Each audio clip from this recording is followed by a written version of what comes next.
This is Kesman 93.3 FM, a new wave of excellence in radio. Andy Kem. You know? Yes, sir. I feel young. And can't gadgets beg dying. To overcast a quanet and a come. Oh, see. Gadgets beg. And can a dine. To overcast a quan on my yini pa. Let's set them up to it. So do transfers. Yeah. Now, first of all, from Arsenal. And cry Barney say, Sisi, omo pese omo disika esa ka player Uncle Fabranti FNG Madison. You didn't Arsenal for a playmaker. And last season Odegaard na at a point of body mom was still omo who pussy Odegaard beba. Again, omo ni usema wa agent asakasa say omo shesa Branti and beat me about but I can't 2 years contract with the Olympic Lyonnais into more ding and pay the price target that Osama was and more did their mom. Osha, the latest one, Branti FNG Madison of Leicester City. And I encourage and say Leicester City for some £70 million. Now, Arsenal for whom is almost to me reach that amount because already Omaka Kofa Ben White 50 million or Modene Barber Shechro into a more attacking player. And the more de bosso enia, or more believe we say 70 million or 1 million size to can fan of Fabranti FNG Madison. But again, almost bepe one player at Naka home, no the Naka could see Abranti FNG Madison and them no almost had this council etimia account. They are looking up to 40 million plus any of their players. No, they are Kwakoma, a my friend Leicester City. You name the talent that J Madison war. On you proving a top level football, but in the Premier League, Obiang will say Leicester City, so a fully fitter, playing behind Ayozo Perez and then Abranti FN Jimmy Bardino, or that creative spark or the moment. And Arsenal, one thing I'm lacking in recent times in their midfield, you'll be already that creative spark in the moment. Smith, Rolf, and the ball, the moment Odegaard and the ball last season.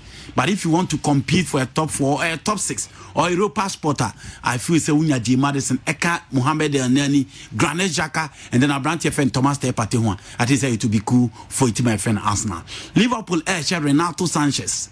Any Abranti FN Guido Rodriguez of Real Betis.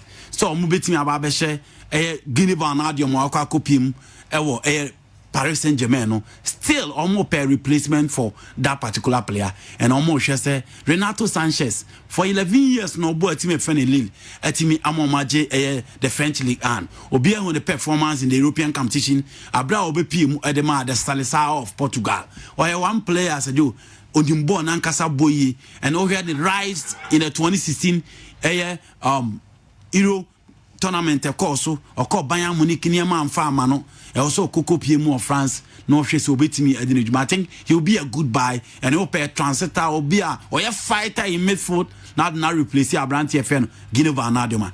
I feel say Abranti your friend Renato Sanchez will be okay. So Sanchez Guido Rodriguez he comes with a different technique, a different quality as compared to Abranti your friend Renato Sanchez, where you'll be also can hold and can pass very, very well. What means a battle in midfield, a proper central midfielder in Guido Rodriguez, and it'll be our shadow and Manuel Pellegrini, any coach is our coach, Rebetis in Abecho say he's another quality midfielder. Liverpool and bet me a boam, but of the two, member person can Liverpool ever go in for Renato Sanchez. Pace exploit any quality no. I think so bet me a ball Liverpool per their plan and how almost bomb game.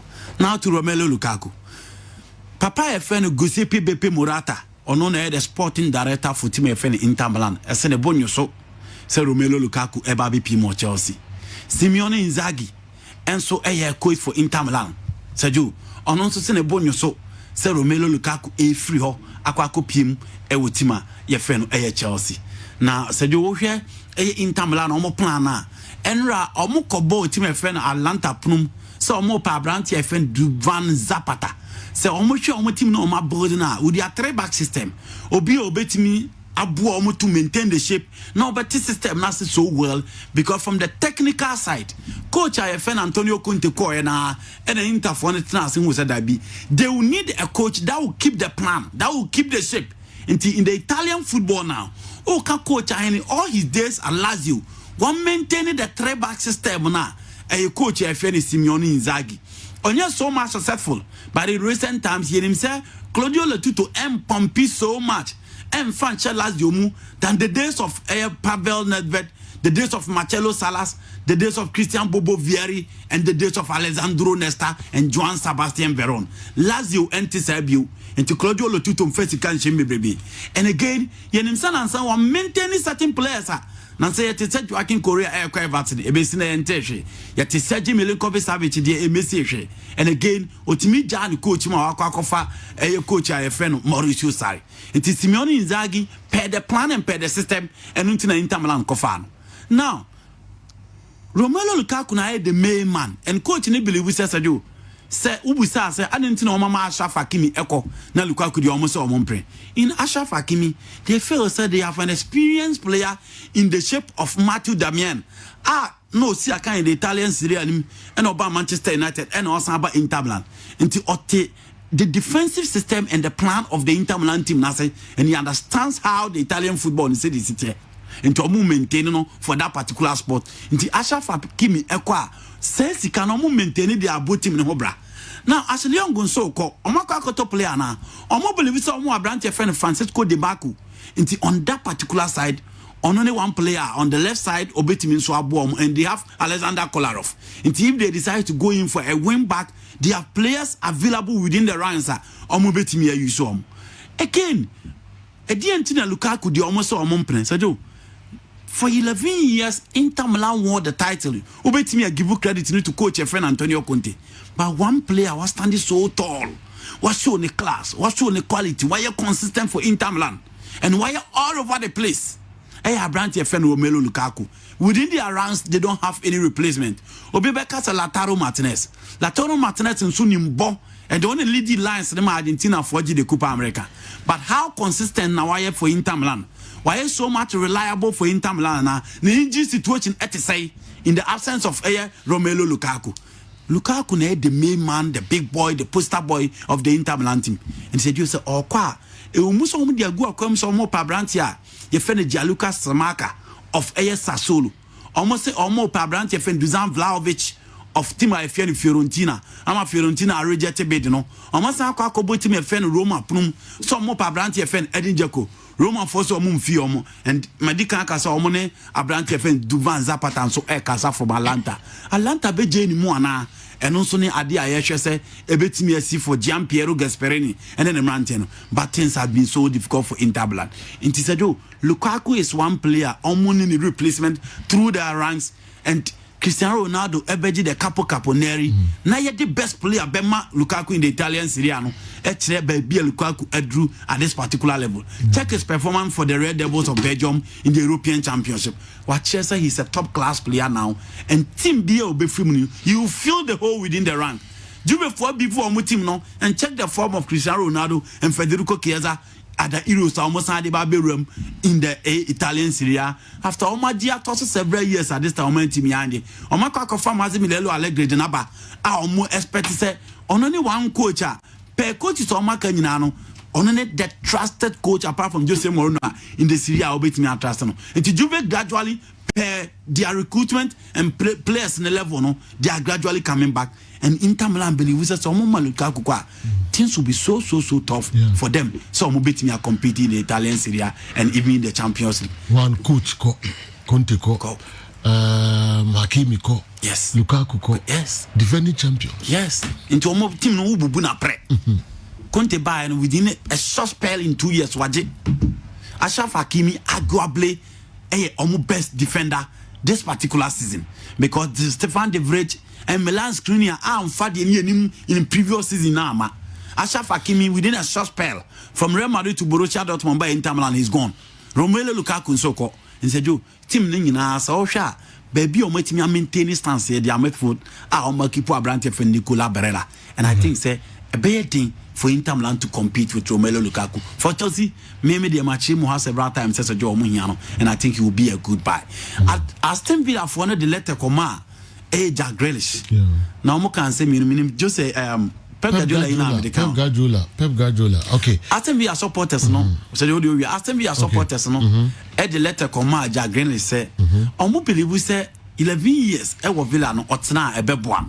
Eni kwa so come Manchester City because how dey okwa a squad player on for anything exceptional and City team na home.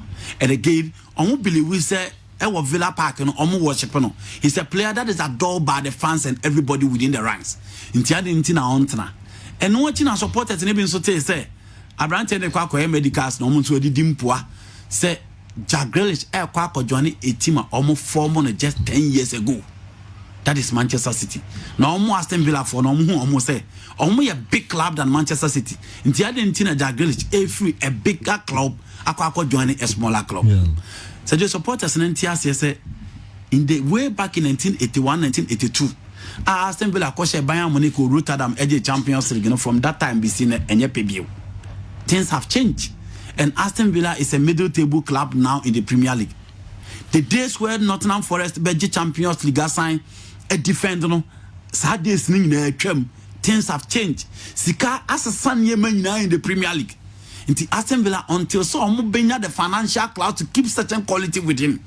Jack Grealish believe we sell the trophies. How he's rated by the English press and the English national team. So share omo boy is na no attention no mu nyina antiase say coach aye friend Gary Southgate and Fanny games and games or buy at least otimi make certain assets for the English national team. Okay. I belong to the group which feels say Pep Guardiola doesn't need him. But as Pep as always, you know, say one of the an expansive squad waiting they are competing. I believe so. Jack Grealish should be, but Pep has always believed say Joe or no dear or expensive squad waiting they are competing in the Premier League, and you want to change certain things within. That's what can 2009. Pep Guardiola, coach, was modern football. Sometimes makes me sad. Nowadays there can be more focus, on. I say nowadays there can be more focus on big name signings rather than promoting youth, and that makes me sad. Why buy a striker for £50 million when there is one waiting in the youth team? Pep Guardiola. So that time no. In 2009. Baby are not no. A hono umpel. I was all 5 youth players ediba. And let's not forget, Obaye na he gave an opportunity to Sergio Busquets. Abraham Dumese money Mark Van Bommel maba anko Barcelona met for the GBVR. Or ma Sergio Busquets chance. Or ma Gerard Piqué Benabo chance.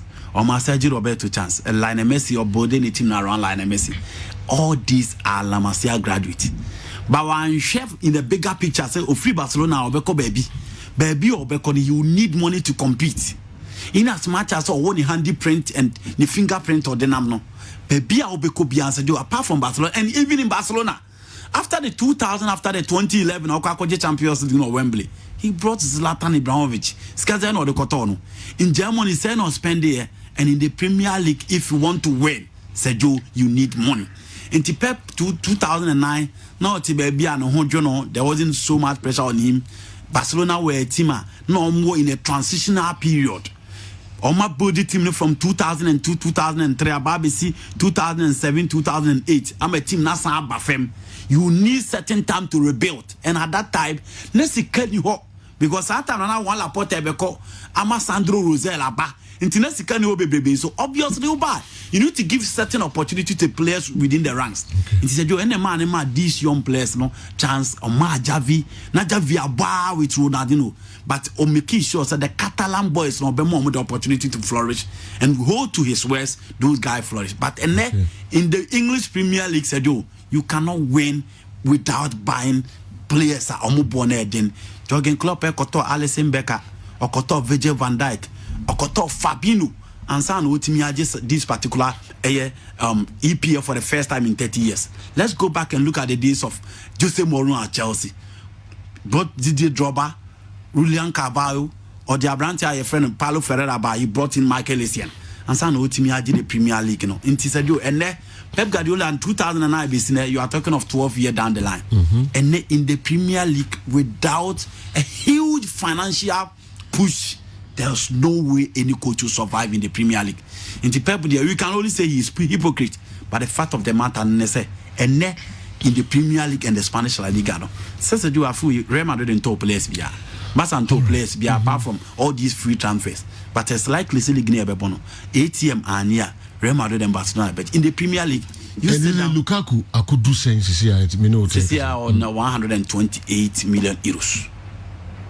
And on demanded. Yes. From Chelsea. Yes. Some you're interested in. Yes. Look at Kusi figure with you. There is pressure from Steven Zhang, team owners no. Say also Romelu Lukaku. Good morning.